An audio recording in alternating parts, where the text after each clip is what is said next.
Eu te digo, estou tentando captar a quarta dimensão do instante que de tão fugidio não é mais, porque agora tornou-se o novo instante já, que também não é mais. Cada coisa tem um instante em que ela é. Quero apossar-me do é da coisa.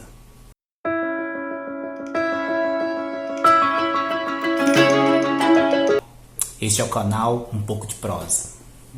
Hoje, o texto escolhido, na verdade, é um trecho, um pequeno capítulo do livro chamado Assim Falou Zaratustra, do Nietzsche. Nietzsche, sem dúvida alguma, é um dos filósofos que eu mais gosto de ler e um dos que eu mais tenho dificuldade de ler também. Então ele é um autor que eu carrego comigo há muitos anos, em tudo que eu faço na minha prática docente, na minha vida. Então ele é um tipo de filósofo, um filósofo artista. Eu gosto muito da definição da Scarlett Marto, que ela fala que ele é um filósofo da suspeita. Ela tem até um livro chamado Filósofo da Suspeita, porque o Nietzsche é um tipo de filósofo, um tipo de pensador, que ele tem justamente aquela coisa de voltar-se contra si mesmo, voltar-se contra o seu pensamento. É bem no comecinho, e é interessante esse texto, porque logo no comecinho ele já vai trazer uma pequena contribuição do seu pensamento de uma forma muito curiosa. Nietzsche é um autor que escreve de forma muito curiosa. Ele escreve por meio de aforismo, textos curtos, breves, dissertações. Então ele tem uma mistura de gêneros muito característica do seu pensamento. Um pensamento que é a todo momento, como que eu posso dizer, mutável, muda rapidamente. Então o texto que eu vou ler está na parte do capítulo chamado Os Discursos de Zaratustra. Então, como de costume, eu vou ler o trecho e depois a gente volta a conversar um pouquinho depois. Das 3 metamorfoses. 3 metamorfoses do espírito menciono para vós, de como o espírito se tornou camelo, o camelo se torna leão e o leão por fim criança. Há muitas coisas pesadas para o espírito, para o forte, resistente espírito em que habita a reverência. Sua força requer o pesado, o mais pesado. O que é pesado? Assim pergunta o espírito resistente e se ajoelha como um camelo em quer ser bem carregado. O que é mais pesado, o herói? Pergunta o espírito resistente para que eu o tome sobre mim e me alegre de minha força. Ou é isso, alimentar-se das bolotas e da erva do conhecimento e pela verdade padecer fome na alma. Todo valor já foi criado e todo valor criado sou eu. Em verdade, não deve mais haver eu quero, assim fala o dragão. Meus irmãos, para que é necessário o leão no espírito? Por que não basta o animal de carga que renuncia e é reverente? Criar novos valores. Tampouco o leão pode fazer isso, mas criar a liberdade para a nova criação. Isso está no poder do leão. Criar liberdade para si e um sagrado? Não, também ante o dever. Para isso, meus irmãos, é necessário o leão. Adquirir o direito de novos valores.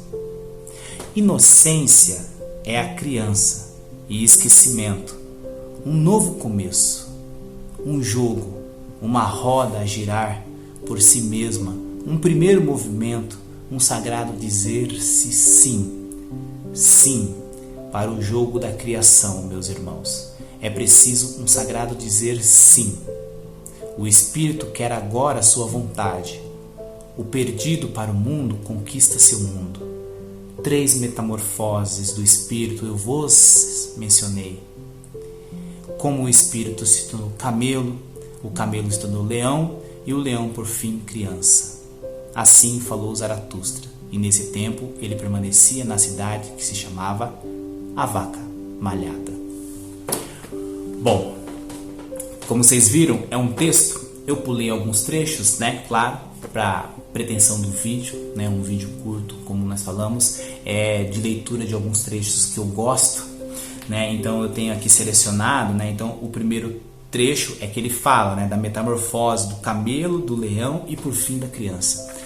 Na verdade, nesse trecho, né, das 3 metamorfoses, o que mais me interessa é justamente a criança.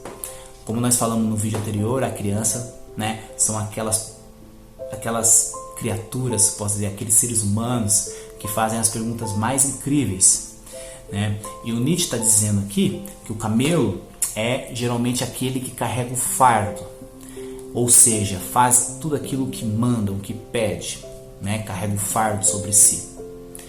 Segundo a metamorfose do leão, a do leão seria aquele que combate, né? Um animal que combate, que cria novos valores, mas é aquele valor de combate.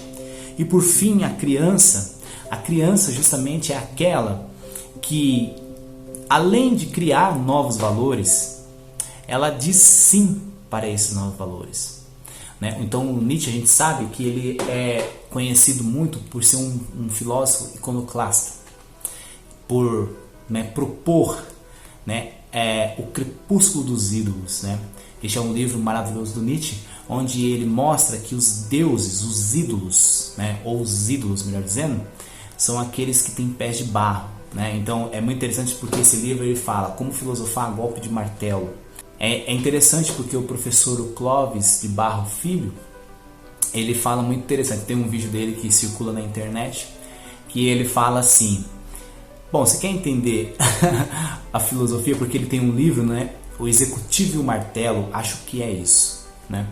Aí ele vai falar assim: você quer entender a relação entre o executivo e o martelo? O professor Clóvis falando, né? E aí ele fala: me dê um martelo. Onde está o executivo? Me aponte. E aí ele vai lá e pim, dá uma martelada, né? Então o Nietzsche ele está falando deste livro no Crepúsculo dos Ídolos, né? Que na verdade o único valor que deveria pautar a nossa existência seria a nossa própria vida, né? Porque o Nietzsche ele é questionado de ele quebrar, por exemplo, essa questão dos ídolos e não colocar nada no lugar. Muito pelo contrário, o Nietzsche coloca a própria vida. E aí vida para ele, a gente tem que entender o que é vida para Nietzsche, né?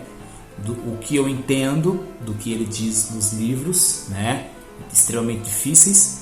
Vida é vontade de potência, né? Vontade de potência. Então você cria mais potência, você quer mais potência, né? Você está em busca de potência. Seu corpo, suas células, o conjunto inteiro está em busca de mais potência. Então isso é vida. E vida é interessante que a vida ela tem todos os suas alegrias, suas tristezas. E o Nietzsche vai falar justamente que o amor fati é justamente você ser capaz de aceitar a vida como ela se apresenta para você, com todas as suas alegrias e suas dores, e você afirmar essa vida, né? Está aí a doutrina do eterno retorno, né? Tudo que a gente vive hoje, tudo que a gente faz, a gente afirmaria se isso voltasse inúmeras vezes com as mesmas dores, as mesmas alegrias? Você afirmaria? Essa é uma pergunta terrível, né? Um princípio genealógico muito forte que o Nietzsche propõe, né? E quando Nietzsche fala, eu entendo no Zaratustra, a metamorfose da criança, e ele vai falar assim: inocência é a criança e esquecimento, um novo começo, um jogo, uma roda a girar por si mesma, um primeiro movimento, um sagrado dizer sim. É interessante, né? Porque o Nietzsche é conhecido por falar Deus está morto, e ele coloca um sagrado dizer sim, né? Para mim, na minha leitura, o Nietzsche tinha não é que ele não acreditava em Deus, em nenhum momento ele fala isso, né? Basta você ler o Anticristo. Na verdade, ele tinha uma relação extremamente difícil com Deus, né? E é interessante, né? Porque o Nietzsche ele fala muito, né? Sagrado, Deus nas suas obras. E aí ele fala esse sagrado dizer sim. E aí ele fala que esse sim é a criação de novos valores. E quem estava mais apto para dizer sim a esses novos valores justamente a criança. E isso dialoga muito com o texto que nós vimos do Manuel de Barros na semana passada, né? Onde o Manuel de Barros adora escrever sobre a sua infância. Então, o Nietzsche, quando ele fala justamente dessas 3 metamorfoses, aqui algumas pinceladas desse texto maravilhoso que está justamente, né, no Assim Falou Zaratustra. Recomendo muito a leitura. É um livro que eu gosto muito, apesar de alguns estudiosos de Nietzsche, né, eu não sou um expert em Nietzsche, um estudioso de Nietzsche assim no sentido de ser sabe, mas eu gosto muito de ler e eu leio muito Nietzsche. Então tudo que eu leio é interessante, porque alguns especialistas afirmam, né, que o mais interessante seria você talvez começar, não é uma regra, mas você começar pelo Crepúsculo dos Ídolos. Mas eu não sei porquê, eu sempre tive uma relação muito boa com Assim Falou Zaratustra. E a primeira vez que eu li, não entendi nada, normal, mas eu sempre batalhei por esse texto. E aí é interessante, né, porque, volto a dizer, né, a criança ela tem a capacidade de fazer aquelas mais belas perguntas. E, modéstia à parte, esse texto é um texto difícil, não é fácil, eu tenho dificuldade diante dele, mas eu brigo com ele sempre.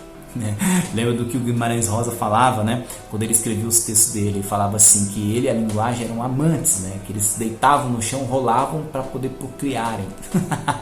Então é isso mais ou menos que eu tento fazer com o texto. Eu leio, releio, leio até tentar sair alguma coisa.